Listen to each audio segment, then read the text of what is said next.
Subscribe to our YouTube channel and press the bell icon to get the latest updates. Hi guys, this is Aditya Vora here. Hope your portfolios are surviving well. That is the way I greet people these days after looking at the carnage in the portfolio around us. While the Nifty has fallen only 15% from the top, but if you look at individual portfolios, especially people having exposure to small and mid-cap stocks, their portfolio is down by at least 25 to 30% from the peak. The NSE mid-cap and the small-cap indices are also both down by 20% and 30% respectively from the peak.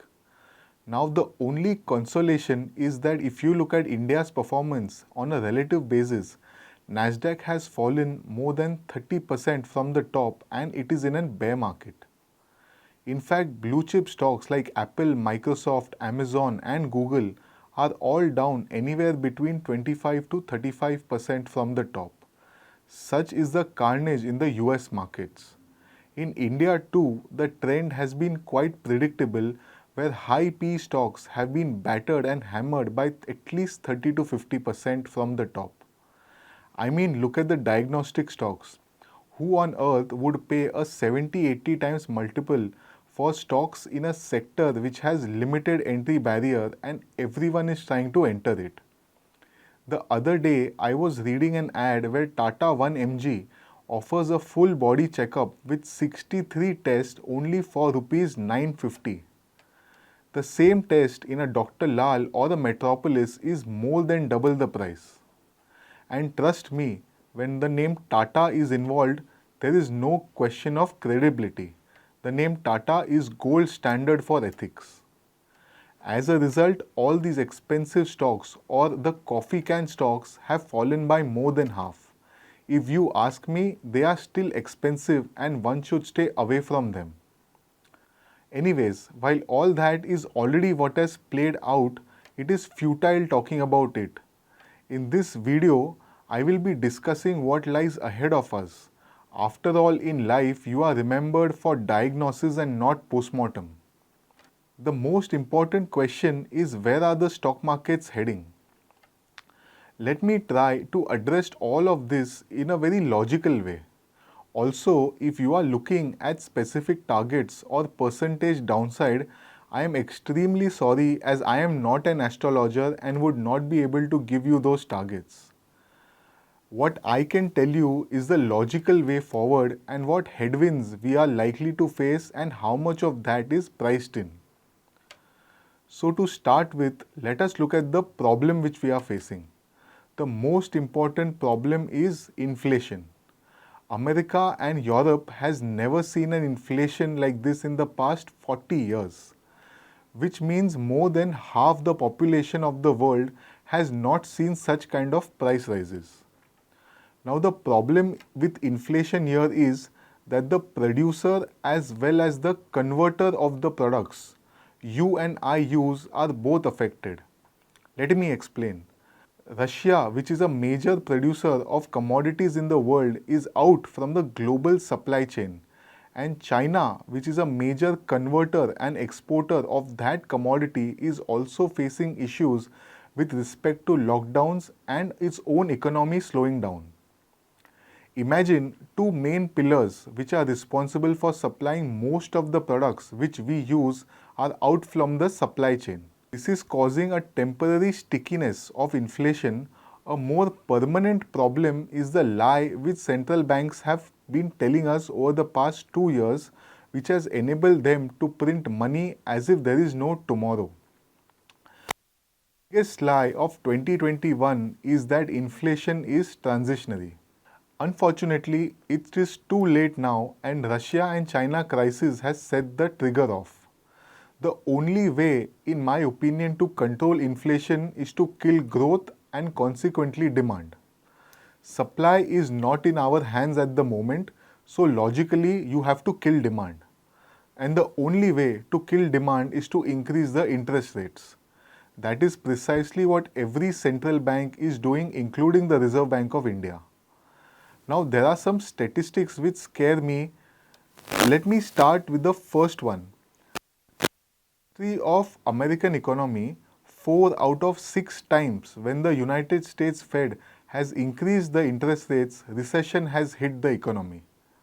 Second thing is, apart from the fact that the Fed has indicated it is going to raise interest rates, it is also going to shrink its balance sheet. Now, all these years, we have seen the Fed do quantitative easing, which is QE, which means that the Fed keeps on infusing money by buying bonds.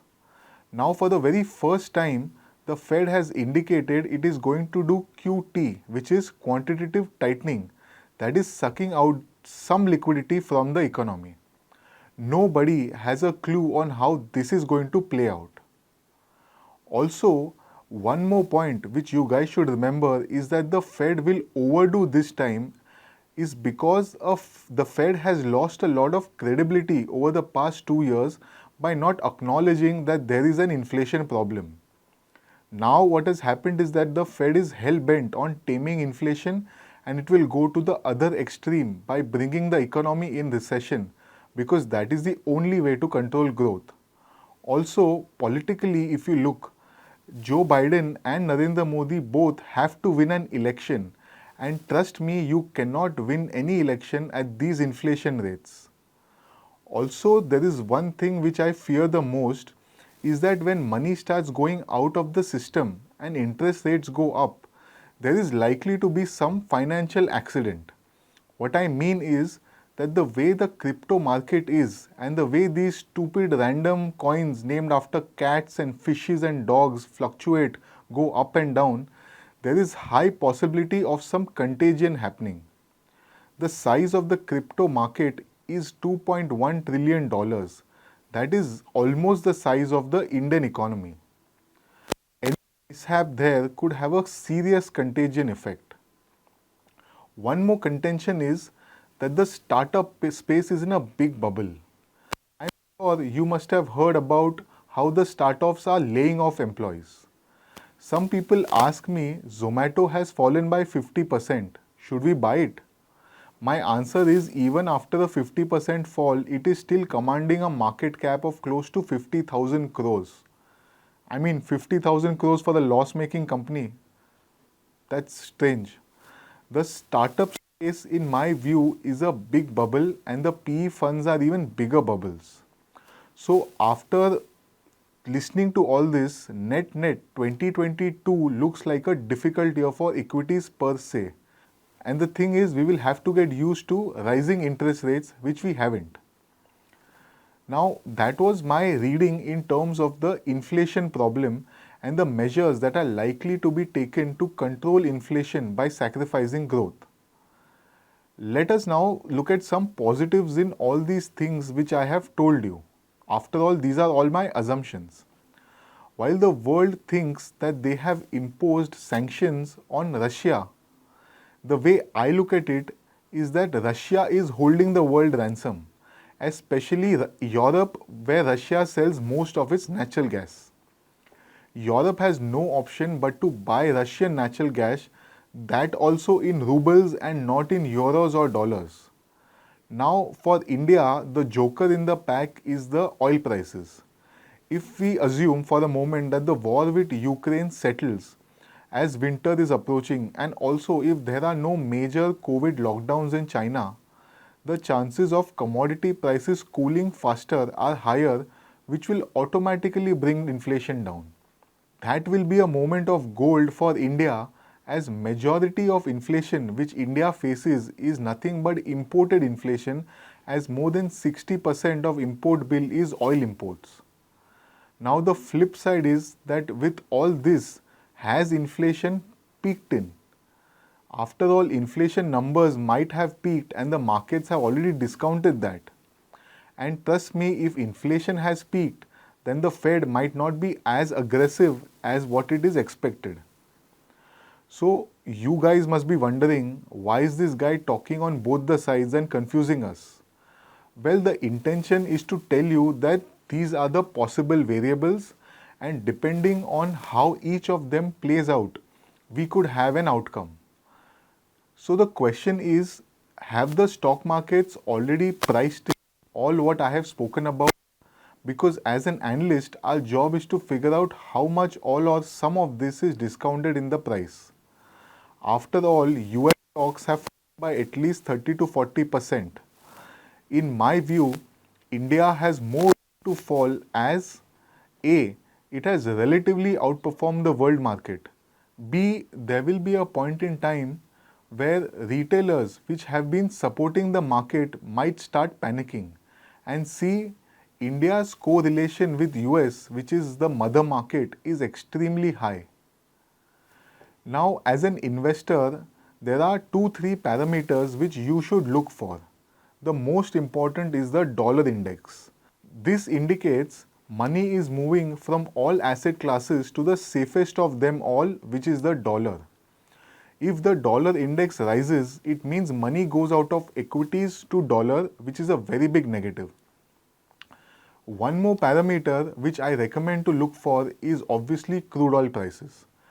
Suppose if oil goes to say $125 or $130 and it sustains for a very long period of time, trust me, the India story is over, at least for the medium term. Now, in my view, let me end this video by talking about the current reality of the market. I believe a decent part of pain has already been factored in the stock prices of the mid-cap and small-cap stocks. However, in my view, some pain could still be left. And also, for all the people who think that the bottom is made in the market, while a short-term bottom could have been made due to the oversold conditions, trust me, bottoms are made when big events happen and the last bull turns into a bear. I honestly don't see that extreme fear levels, at least in the Indian stock market, or the capitulation in the market. So friends, these were my thoughts on the realities which we live in and its implications. Thank you for watching my video and I hope you liked it.